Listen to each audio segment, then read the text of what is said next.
Hello every one. നമ്മളിന്ന് discuss ചെയ്യാൻ പോകുന്നത് ഹിസ്റ്ററി ഓഫ് കമ്പ്യൂട്ടറാണ്. കമ്പ്യൂട്ടറിൻ്റെ ഇമ്പോർട്ടൻസും അഡ്വാൻറ്റേജസും ഡിസഡ്വാൻറ്റേജസും ഒക്കെ പഠിച്ച് നമുക്കിനി കമ്പ്യൂട്ടറിൻ്റെ ഹിസ്റ്ററി എന്താണെന്ന് കൂടി പഠിക്കണം. എപ്പോൾ തൊട്ടാണ് കമ്പ്യൂട്ടർ വന്നത്, കമ്പ്യൂട്ടർ ആണോ ഇനി ഫസ്റ്റ് കണ്ടുപിടിച്ചത്, അതോ അതിന് മുന്നേ ഏതെങ്കിലും ഡിവൈസ് ഉണ്ടായിരുന്നു, അങ്ങനെ കമ്പ്യൂട്ടറിൻ്റെ ഓരോ സ്റ്റെപ്പ് ബൈ സ്റ്റെപ്പായിട്ടുള്ള ആ ഒരു പുരോഗതി എന്തൊക്കെയാണ് നമുക്കൊന്ന് നോക്കാം. ഇന്നത്തെ ഏറ്റവും അഡ്വാൻസ്ഡ് ആയിട്ടുള്ള ഒരു സിസ്റ്റത്തിലേക്ക് എങ്ങനെയാണ് കമ്പ്യൂട്ടർ എത്തിയതെല്ലാം നമുക്കൊന്ന് നോക്കാം കേട്ടോ.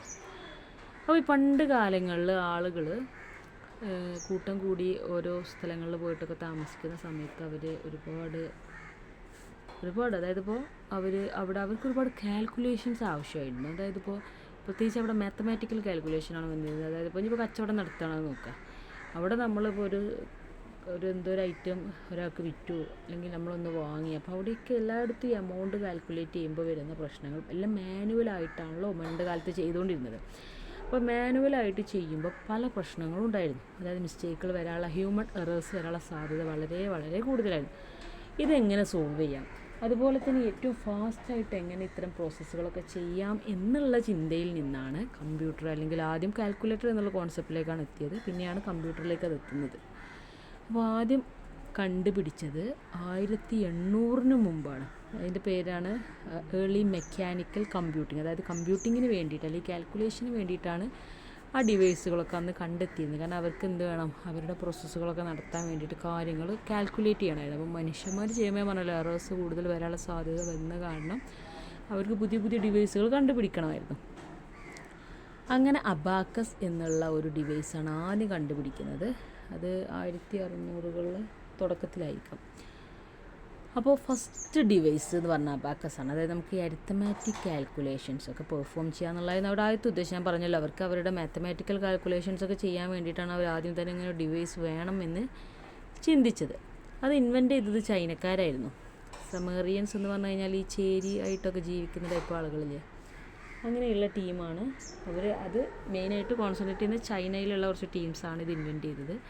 അത് പിന്നെ എല്ലാ സിവിലൈസേഷനിലും, പണ്ട് കാലത്തൊക്കെ സിവിലൈസേഷൻസ് ആയിരുന്നല്ലോ, എല്ലാ സിവിലൈസേഷനിലും വൈഡായിട്ട് യൂസ് ചെയ്യുന്ന ഒരു കോൺസെപ്റ്റായിട്ട് അല്ലെങ്കിൽ ഒരു ഡിവൈസായിട്ട് മാറി. അതായത് അബാക്കസ് പറഞ്ഞാൽ നിങ്ങൾക്ക് അറിയാമായിരിക്കും, നമ്മൾ ഈ ചെറിയ കുട്ടികളുടെ സ്ലേറ്റൊക്കെ കണ്ടിട്ടില്ല, ഇങ്ങനെ കുറേ മുത്തുകൾ വെച്ചിട്ട് പിന്നെ ഒരു കമ്പും ഉണ്ടാകും. എന്നിട്ട് ഈ കമ്പുമ്പോൾ മുത്ത് ഇങ്ങനെ നീക്കി നമുക്ക് കാൽക്കുലേഷൻ ചെയ്യാം. അപ്പോൾ നമ്മൾ കൈ കൊണ്ട് വിരലുകൊണ്ട് ചെയ്യുന്നതിനേക്കാൾ ഒന്നുകൂടി ബെറ്റർ എന്നുള്ളത്, അതാണ് ഫസ്റ്റ് ഒരു ഇൻവെൻറ്റ് ചെയ്യുന്ന കോൺസെപ്റ്റ്.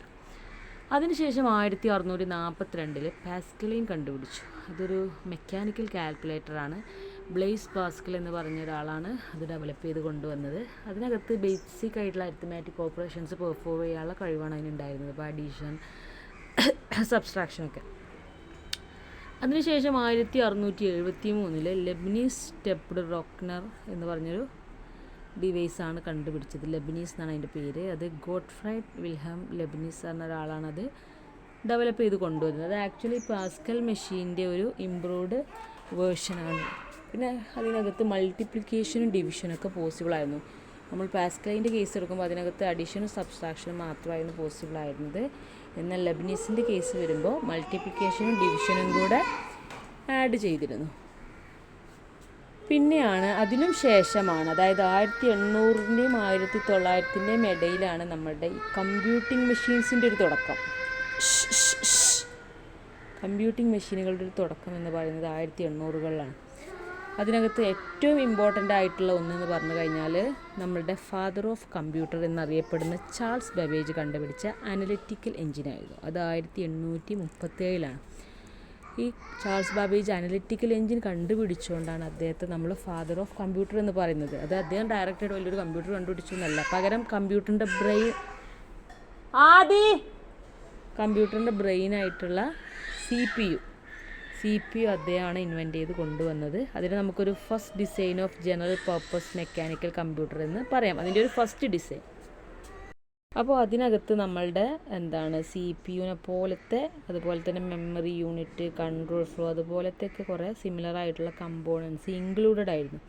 അതുകൊണ്ടാണ് ഈ അനലിറ്റിക്കൽ എഞ്ചിൻ കണ്ടുപിടിച്ച ചാൾസ് ബാബേജിനെ നമ്മൾ എന്ത് ചെയ്തത്, ഫാദർ ഓഫ് കമ്പ്യൂട്ടർ എന്ന് പറയുന്നത്.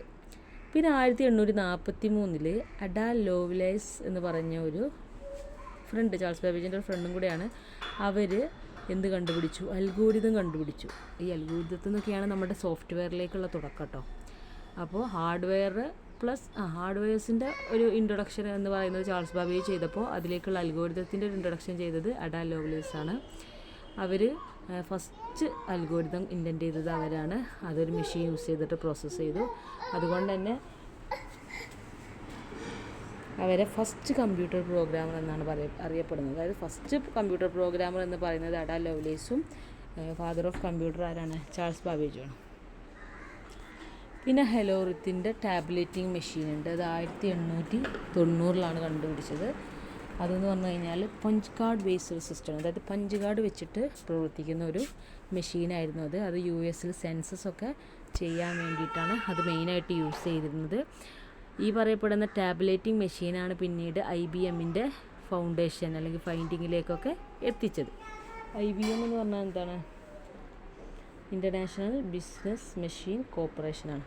അപ്പോൾ IBMൻ്റെ ഒരു തുടക്കം അതിൽ നിന്നാണ്, ആ ടാബ്ലേറ്റിംഗ് മെഷീനിൽ നിന്നാണ് കേട്ടോ.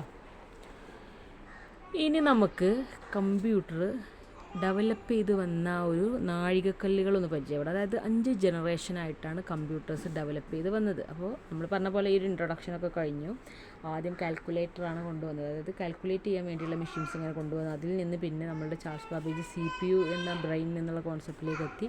അവിടുന്ന് പിന്നെ അൽഗോരിതംസ് അവരുടെ അഡാ ലവ്ലേസ് കണ്ടുപിടിച്ച് അങ്ങനെ പിന്നെ അവിടെ നിന്ന് അങ്ങോട്ട് ഇമ്പ്രൂവ്മെൻ്റ് ആണ്, പുതിയ അഡ്വാൻസ് ലെവലിലേക്കുള്ള ഇമ്പ്രൂവ്മെൻറ്റ്. അപ്പോൾ എങ്ങനെയൊക്കെയാണ് അതിൻ്റെ തുടക്കം അവസാനം എവിടെ എത്തി നിൽക്കുന്നു എന്നൊക്കെ നോക്കാം. ആദ്യം ഫസ്റ്റ് ജനറേഷൻ 1940 to 1950 വരെയുള്ള ടൈമിൽ വാക്വം ട്യൂബ് ടെക്നോളജി യൂസ് ചെയ്തിട്ടാണ് കമ്പ്യൂട്ടർ ഡെവലപ്പ് ചെയ്ത് കൊണ്ടുവന്നിരുന്നത്. അതിന് വേണ്ടിയിട്ട് മെയിനായിട്ട് 2 ടൈപ്പിലുള്ള സിസ്റ്റമാണ് കൊണ്ടുവന്നത്. ഒന്ന് ENIAC പിന്നെ ഒന്ന് UNIVAC. 1946 ENIAC കൊണ്ടുവന്നത്. ENIAC എന്ന് പറഞ്ഞു കഴിഞ്ഞാൽ electronic numerical integrator and computer എന്നാണ് അതിൻ്റെ ഫുൾ ഫോം. ഇതാണ് ഫസ്റ്റ് ജനറൽ പർപ്പസ് ആയിട്ടുള്ള ഒരു ഇലക്ട്രോണിക് ഡിജിറ്റൽ കമ്പ്യൂട്ടർ എന്ന് പറയുന്നത്. അത് ഡെവലപ്പ് ചെയ്തത് ജോൺ പെർസ്പർ, എക്കേർട്ട് ആൻഡ് ജോൺ മോക്ലിയാണ്. പിന്നെ UNIVAC അത് 1951 അത് ഫസ്റ്റ് കൊമേഴ്ഷ്യലി അവൈലബിൾ ആയിട്ടുള്ള കമ്പ്യൂട്ടറാണ്. അത് ബിസിനസ് ആപ്ലിക്കേഷനിലൊക്കെയാണ് UNIVAC മെയിനായിട്ട് യൂസ് ചെയ്യുന്നത്. UNIVACൻ്റെ ഫുൾ ഫോം എന്താണ്? Universal automatic computer. അത് 1951 ഈ 2 കമ്പ്യൂട്ടേഴ്സും നമ്മൾ പറഞ്ഞ പോലെ വാക്വം ട്യൂബ്സാണ് യൂസ് ചെയ്തിരുന്നത്. അതുകൊണ്ട് തന്നെ കമ്പ്യൂട്ടേഴ്സ് വളരെ ലാർജായിരുന്നു, മാത്രമല്ല ഒരുപാട് പവർ കൺസ്യൂം ചെയ്തിരുന്നു എന്നുള്ളൊരു പ്രശ്നം കൂടെ ഉണ്ട്. അതിനുശേഷമാണ് സെക്കൻഡ് ജനറേഷൻ കമ്പ്യൂട്ടേഴ്സ് വന്നത്. അത് 1950 മുതൽ 1960 വരെയുള്ള ടൈമാണ്. അവിടെ അവർ വാക്വം ട്യൂബിന് പകരം റീപ്ലേസ് ചെയ്തുകൊണ്ട് ട്രാൻസിസ്റ്റേഴ്സ് എന്നുള്ള കോൺസെപ്റ്റ് കൊണ്ടുവന്നു. ട്രാൻസിസ്റ്റേഴ്സ് എന്ത് ചെയ്തു? വാക്വം ട്യൂബ്സിനെ റീപ്ലേസ് ചെയ്തു. അതിലൂടെ കമ്പ്യൂട്ടർ കൂടുതൽ ചെറുതാവാൻ തുടങ്ങി, സ്മോളർ ആവാൻ തുടങ്ങി, കൂടുതൽ ഫാസ്റ്റർ ആവാൻ തുടങ്ങി, അതുപോലെ തന്നെ കൂടുതൽ റിലയബിൾ ആകാൻ തുടങ്ങി. അതിൻ്റെ എക്സാമ്പിൾസാണ് IBM 1401, പിന്നെ IBM 7090 എന്നൊക്കെ പറയുന്നത്.